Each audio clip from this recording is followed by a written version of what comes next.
सिर्फ मैं ये कहूँगा कि आप जब भी पढ़िए मन लगा करके पढ़िए, और हमारे जो शिक्षकगण हैं, हमारी शिक्षिका है, उनके बातों को ध्यान लगाइए। वो लोग आपको गलत कभी नहीं समझाएंगे, गलत नहीं बोलेंगे।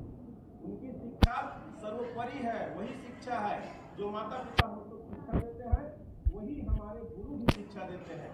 तो बस मैं यही कहूँगा कि आप ध्यान लगा करके पढ़िएगा और आगे बढ़ते रहिए, बस यही मैं कामना करता हूँ।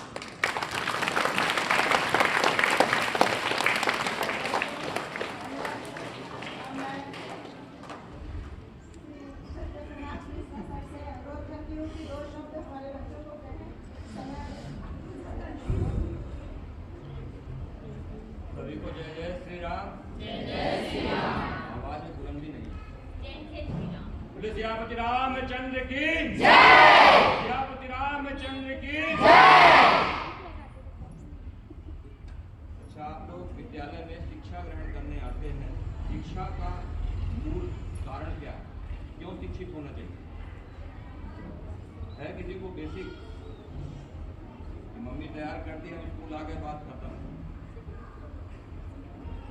ज्ञान अर्जन के लिए, किस चीज के लिए आते हैं आप? ज्ञान प्राप्त करने के लिए। इस समाज में रहने के लिए और दुनिया में रहने के लिए ज्ञान का होना बहुत जरूरी है। यदि ज्ञान नहीं है तो हम किसके समान है? पशु के समान है। हालांकि पशु में भी ज्ञान होता है ना। अगर आप किसी कुत्ते को भी 2 रोटी खिलाएंगे तो आपके दरवाजे पर रोज आके बैठने लगते हैं, उसको ज्ञान है ना कि यहाँ रोटी के लिए, और वो बोल नहीं पाता है। और हमें इस चराचर जगत में अपने आप को स्थापित करने के लिए ज्ञान का होना बहुत जरूरी है। हम सभी एक सकारात्मक ऊर्जा से जुड़े हुए हैं। उस सकारात्मक ऊर्जा को हम नाम देते हैं गॉड, ईश्वर, देवता और भगवान। यही नाम देते हैं ना। गॉड का मतलब बता सकते हैं? जिसको मालूम हाथ ऊपर करेंगे। जिन्हें भी गॉड का मतलब मालूम है वो हाथ ऊपर करें। गॉड का मतलब गॉड यानी अगर मैं कहूं कि नहीं तो थोड़ा सा बोरिंग लगेगा, लेकिन जानना जरूरी है। ईश्वर, देवता, गॉड और भगवान, ये चारों में थोड़ा थोड़ा सा अंतर है। गॉड का मतलब आप सुन लेते हैं। गॉड 3 शब्दों से बना हुआ है, G-O-D। Ji for generator. Generator यानी पैदा करने वाला। जनरेटर क्या करता है? पैदा करता है ना। तो जनरेटर यानी पैदा करने वाला। हम पैदा करने वाला किसे मानते हैं? ब्रह्मा जी को।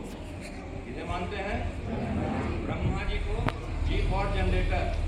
ओ फॉर ऑपरेटर। ऑपरेटर यानी चलाने वाला, जो इस जगत को चला रहा है। चलाने का काम किसका है? विष्णु जी का। और जी फॉर डिस्ट्रॉयर।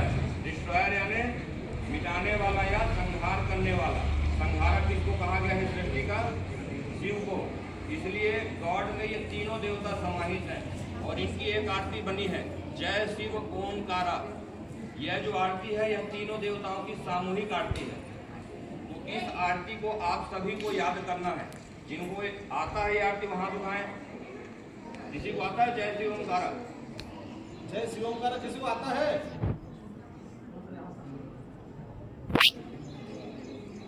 जय शिव ओमकारा किसी को नहीं आता। अब अगर मैं कहूं कि हम केवल एक्सीडेंटल हिंदू हैं तो गलत नहीं है। किसी समाज में पैदा होना भर महत्व नहीं रखता है। जो संस्कृति, जो सभ्यता अपने प्रतीकों, अपनी संस्कृतियों का सम्मान नहीं करती, वह बहुत जल्दी इतिहास बन जाती है। विश्व में कई ऐसी सभ्यताएं हैं जिन्हें दूसरी सभ्यताओं ने खत्म कर दिया। क्यों? क्योंकि उनको अपने इतिहास की जानकारी नहीं है। अगर हमें एक आरती भी नहीं आती है अपने देवताओं की तो बहुत सोचने की जरूरत है। याद अगली बार अगर हम आए तो कौन कौन हमको जय शिव ओमकारा की आरती सुना सकता है? हाथ उठाएंगे? चलिए, बहुत अच्छा। ये तो हो गया गॉड। ईश्वर, ईश्वर कभी मरता नहीं। स्वर, स्वर और व्यंजन पढ़ा है? है ना। तो स्वर, स्वर यानी जो हम ये बोल रहे हैं, और ईश्वर यानी वह शब्द जो ब्रह्मांड में कभी विलुप्त नहीं होता, उसे ईश्वर कहा गया। उसका नाम है ओमकार, जो भी ओम का उच्चारण किया ना हमने, जब नासा के वैज्ञानिकों ने शोध किया तो उन्होंने पाया कि ओम की ध्वनि पूरे ब्रह्मांड में गूंज रही है। इसलिए हमें घर में हमेशा ओम का उच्चारण करते रहना चाहिए, कम से कम 3 बार। ओम को बोला गया है जय, और शंखनाद करना चाहिए, उसे बोला गया है विजय। शंख बजाने से आपके फेफड़े मजबूत होते हैं, फेफड़े के साथ साथ आपके शरीर में ऑक्सीजन का लेवल बढ़ता है। जो व्यक्ति शंख बजाता है वह दमा के रोग से बचता है। कोरोना काल में हमारे एक भी साधु महात्मा नहीं मरे, क्योंकि वो सब शंख बजाते हैं। इसलिए कोशिश करिए, शंख बजाने की प्रैक्टिस करिए। एक दिन में नहीं बनेगा और एक दिन में होगा भी नहीं, लेकिन एक दिन होगा और आपकी सांस बहुत तेजी से बढ़ेगी, ऑक्सीजन का लेवल आपके शरीर में बढ़ेगा और आप स्वस्थ रहेंगे। तीसरा हम बता रहे हैं भगवान। भा से भूमि यानी मिट्टी जिस पे हम खड़े हैं, गा से गगन यानी आकाश, और वा से वायु, और उसमें बड़े आ की भी मात्रा है यानी अग्नि। ये 4 हो गए, और ना से हो गया नीर यानी पानी। 5 तत्वों से मिलकर यह शरीर बना है, उसी को हमने नाम दिया भगवान, जो हमारे अंदर एक प्रकाश पुंज है जो हमें नहीं दिखता है। अभी हम जीवित खड़े हैं, लेकिन जैसे हम मरेंगे तो पूरा शरीर हमारा मिट्टी हो जाएगा ना। तो वो हमारे शरीर के अंदर जो है, जो नहीं दिखता, वही भगवान। और आखिरी में देवता। देवता हम किसको मानते हैं?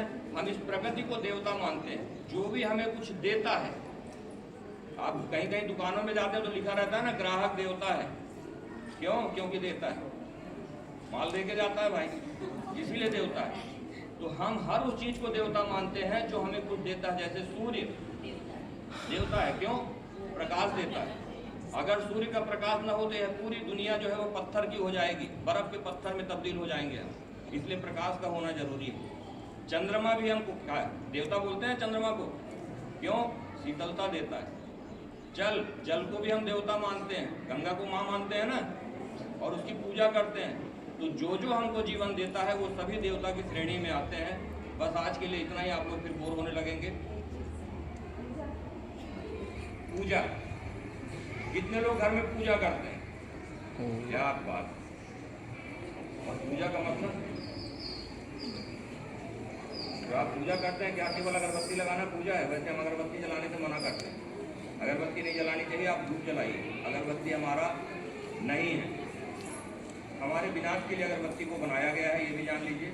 अगरबत्ती में बांस होती है, और बांस को कभी नहीं जलाया जाता। जब हम मरते हैं तो हमारी बांस की काठी जाती है, और उस काठी को मरघट में फेंक दिया जाता है, जलाया नहीं जाता। बांस को जलाने से लेड निकलता है, और लेड जो है वो फेफड़ों के लिए घातक है। इसलिए हमें अगरबत्ती नहीं, धूप जलाना है।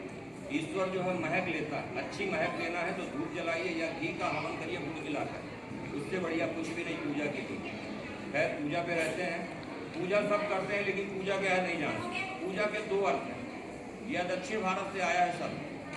पुष्प जापना, जो हम फूल चढ़ाते हैं ना भगवान को, पू यानी पुष्प और जा यानी जापना। पुष्प चढ़ाकर जो आराधना की जाए वो पूजा कहलाती है। और दूसरा सबसे बड़ा नाम है इसका पूजा का, अपने आप को जानना। पू यानी पूरा और जा यानी जानना। आप स्वयं को पूरा जान लीजिए, वही आपकी पूजा है। ठीक है, आ गया समझ में कि सब हवा में जा रहा है? चलिए, अगली बार हम केवल निवेदन इतना करेंगे कि कम से कम आप सभी इस स्कूल में पढ़ रहे हैं। हम डायरेक्टर साहब को बहुत बहुत धन्यवाद देते हैं। जब हमने देखा कि प्रार्थना में शुरुआत हुई गायत्री मंत्र, गायत्री मंत्र का देवता कौन है बता सकते हैं आप लोग? जिसको मालूम हाथ उठाएंगे। देवी तो सब जानते हैं कि गायत्री देवी की आप आराधना करते हैं, लेकिन उसके देवता कौन है? वो जो चमक रहे हैं ऊपर, ठीक है। गायत्री मंत्र के देवता कौन है?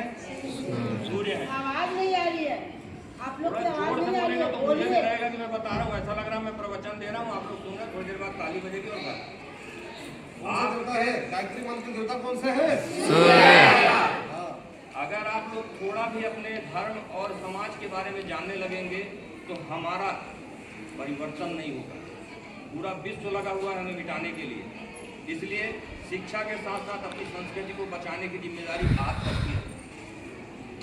पूजा जब भी करें, किसी न किसी देवता की एक आरती आपको याद होना चाहिए। ठीक है, बस आज के लिए इतना ही। सभी को जय श्री राम। जय श्री राम। कितने लोग को आरती आती है?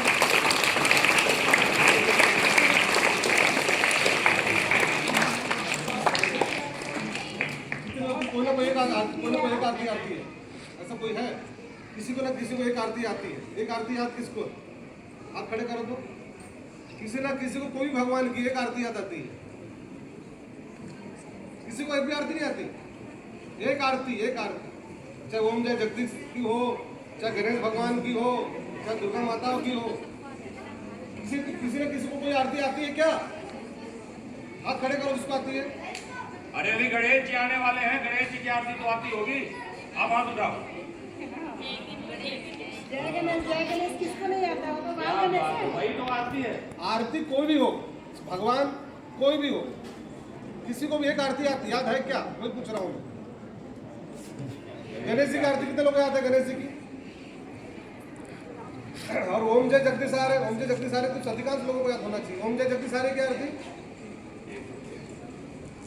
ओम जय जगदीश आ रही की आरती सिर्फ एक ही को है।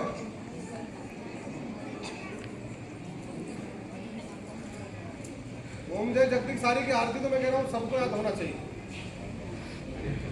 गणेश भगवान की आरती सबको, गणेश जी की आरती हम हमेशा करते हैं। सबको मैं कह रहा हूँ देखो, पढ़ाई के साथ सर समझाए, पढ़ाई के साथ अपने कल्चर, अपने संस्कार को मत भूले। क्योंकि हमारे स्कूल का उद्देश्य क्या है? क्या उद्देश्य है? जोर से बोले। संस्कार, शिक्षा और जोर से बोलिए। शिक्षा और संस्कार। शिक्षा तो हम दे रहे हैं, अगर आप संस्कार अगर नहीं ले रहे हैं तो जिंदगी हमारी बर्बाद है, हम तबाह हैं, हम पशु पक्षी के बराबर हो गए। वही बार बार समझाता हूँ, संस्कारों को ना भूले आप लोग, क्योंकि हमारे स्कूल की बुनियादी जो बेस है, फाउंडेशन है, आज फाउंडेशन डे मना रहे हैं हम लोग, वो संस्कार पे टिकी हुई है। शिक्षा और संस्कार, इसलिए मोटे शब्दों में लिखवा दिया हूँ मैं। और अब संस्कार नहीं ले रहे हैं तो समझ लो कि अपने जीवन को तबाह कर रहे हैं। क्योंकि शिक्षा से पहले संस्कार, जोर से बोलिए, शिक्षा से पहले संस्कार, व्यापार से पहले, व्यापार से पहले संस्कार, और भगवान से पहले, भगवान से पहले ये चीज को याद रखिए आप लोग। शिक्षा से पहले संस्कार। अगर आप शिक्षा तो ले रहे हैं, उसके अगर संस्कार आपके इसमें नहीं है तो आपकी एजुकेशन पूरी जीरो है। व्यापार तो कर रहे हैं, बहुत सारे व्यापारी असफल हो जाते हैं। क्यों होते हैं? क्योंकि वहां व्यवहार नहीं होता। हम रात दिन पूजा कर रहे हैं, लेकिन पूजा भी हमारी असफल है जब तक हम अपने माता पिता का सम्मान ना करें। और हमारे स्कूल का मोटो ही है, पहले माता पिता और गुरु। माता पिता और गुरु का अगर सम्मान नहीं कर रहे हैं, ऐसे बच्चों को हम रिस्ट्रिकेट कर देते हैं। अपने स्कूल में ऐसे बच्चों को रखते ही नहीं, हम ऐसे बच्चों को रखते नहीं सर स्कूल में। जो स्टूडेंट अपने माता पिता की बात नहीं मान रहा है और जो अपने गुरु की बात नहीं मान रहा है, ऐसे स्कूल को हम, ऐसे बच्चों को हम पीछे देके बाहर भगा देते हैं। मालूम है आप लोग को? यस सर, भगाते कि नहीं? अभी 2-3 दिन पहले ही एक बच्चे को भगाया कि नहीं? मालूम है? किसको भगाया? नाम मालूम है आप लोग को? किसको भगाया? वही बोल रहा हूँ, जो बच्चा अपने माता पिता का सम्मान नहीं कर सकता, गुरु का सम्मान नहीं कर सकता, ऐसे बच्चों की जरूरत नहीं है हमारे स्कूल में। ये हमारी बुनियाद है और ये हमारा फाउंडेशन है। तो भाई ज्यादा समय नहीं लेंगे आप लोग का।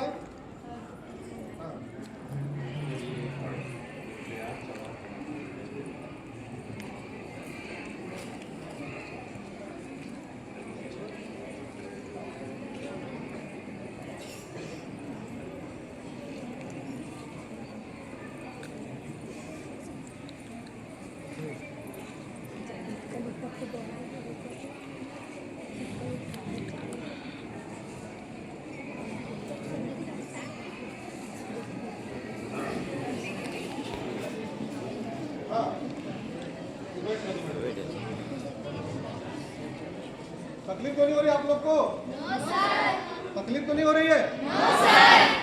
विटामिन डी मिल रहा है आपको, नुकसान नहीं है। पूरे भगवान प्रसन्न हो रहे हैं। दूध खाना जरूरी है, बहुत दिन से दूध मिली नहीं है।